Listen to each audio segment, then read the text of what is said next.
नमस्कार, मैं हूं काजिम अब्बास। वक्त हो चुका है अहम बात का। दिल्ली में हुए कोचिंग हादसे से छात्रों में उबाल है।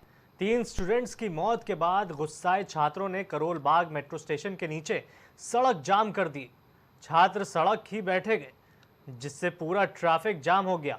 बता दें, कोचिंग सेंटर ने दस्तावेजों में हेरफेर कर बेसमेंट को लाइब्रेरी बना दिया था।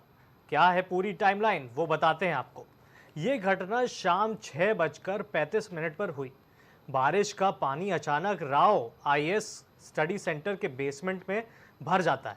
घटना की जानकारी मिलते ही दिल्ली पुलिस के एसआई बीरेंद्र तुरंत मौके पर पहुंचते, लेकिन हालात बेहद खराब थे। जिसके बाद थाने में एसएचओ और दूसरे अधिकारियों को जानकारी दी गई। फायर डिपार्टमेंट के अधिकारियों ने मुताबिक करीब 7:10 पर उन्हें कॉल की, और फिर जो हुआ वो पूरी दिल्ली नहीं, पूरे देश ने देखा। ये कोई आई वुड से कि पहली बार हुआ ऐसा कोई मुद्दा नहीं है जो आउट ऑफ द ब्लू हो गया और हम सब लोगों को मक्खियों ने काटा और हम सब रोड पे इकट्ठे हो गए। सर, मैं 2 साल से यहाँ रह रहा हूँ।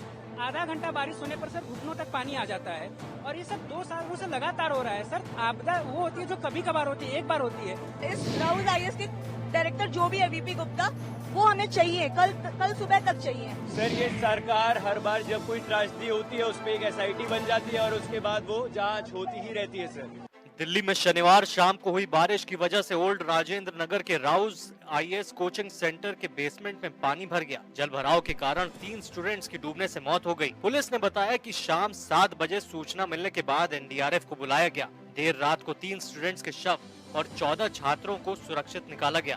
अब बताते हैं हादसे के 3 बड़ी वजह। भारी बारिश से जमा पानी रोकने का इंतजाम नहीं, सेंटर पर कोई अलर्ट नहीं। शनिवार रात को बिल्डिंग में पावर कट के कारण बेसमेंट में पानी लाइब्रेरी का बायोमेट्रिक गेट जाम हो गया। स्टूडेंट्स अंधेरे में लाइब्रेरी के अंदर फंस गए। गेट बंद होने के कारण पानी शुरुआत में बेसमेंट में नहीं घुसा था, लेकिन कुछ मिनट बाद ही पानी का प्रेशर तेज हुआ और गेट टूट गया।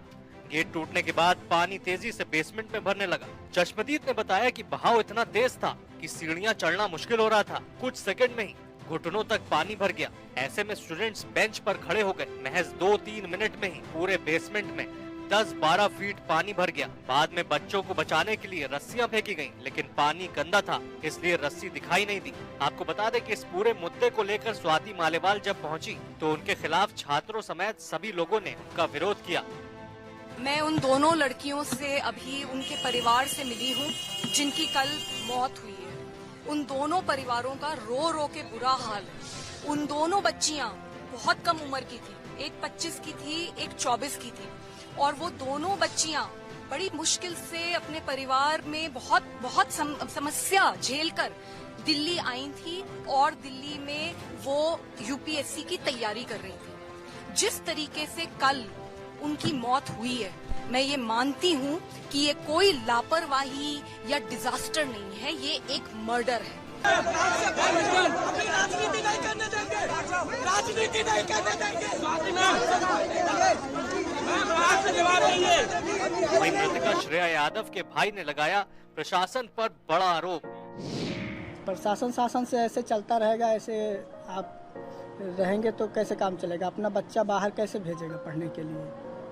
जैसे उसमें कोई लाइब्रेरियन नहीं था, उसमें इमरजेंसी डोर नहीं था, और ये कोचिंग की जिम्मेदारी होती है। अभी तक कोचिंग वालों का कोई हमारे पास कॉल नहीं आया, कोई इन्फॉर्मेशन नहीं आया।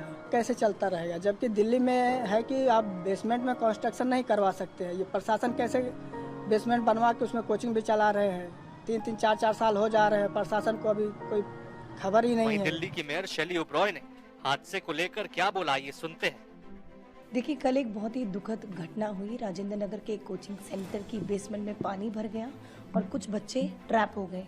जैसे ही मुझे इस घटनाक्रम का पता लगा, मैं मौके पर पहुंची।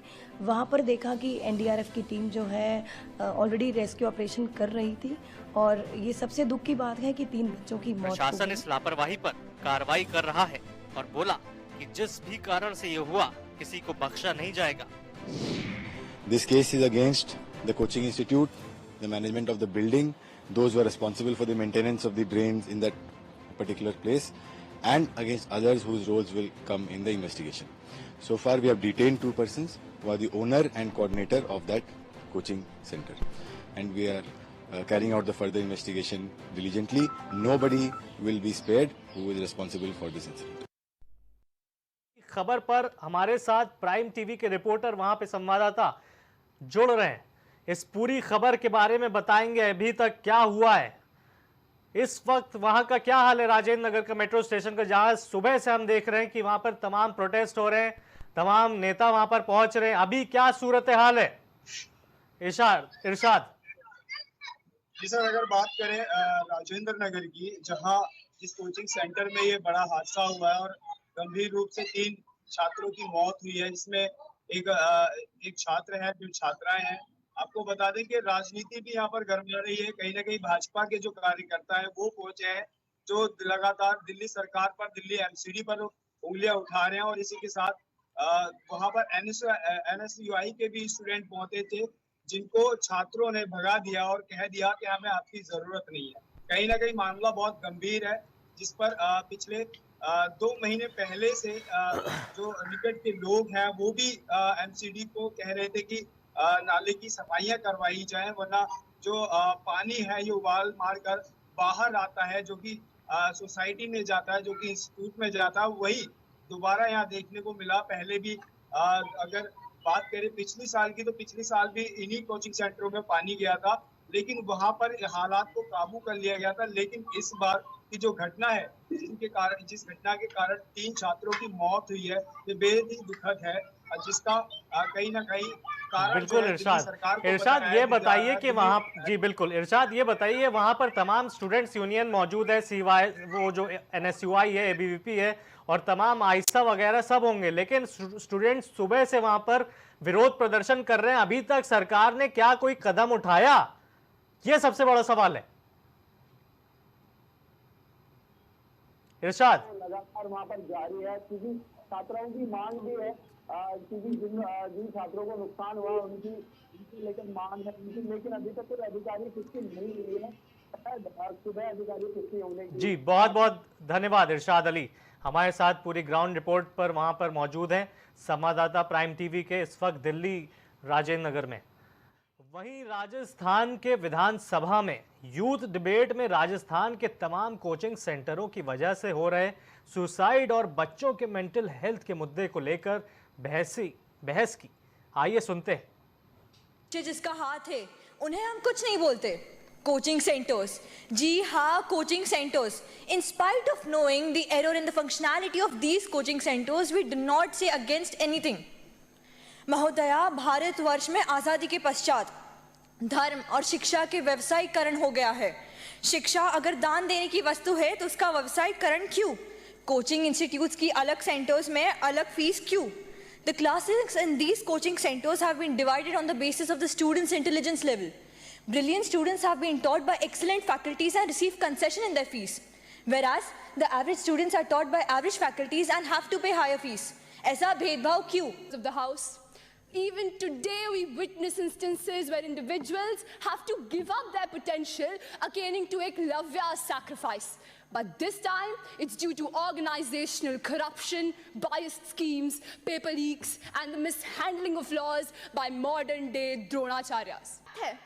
साथियों, याद रखिए, संघर्षों के साए में इतिहास हमारा पलता है।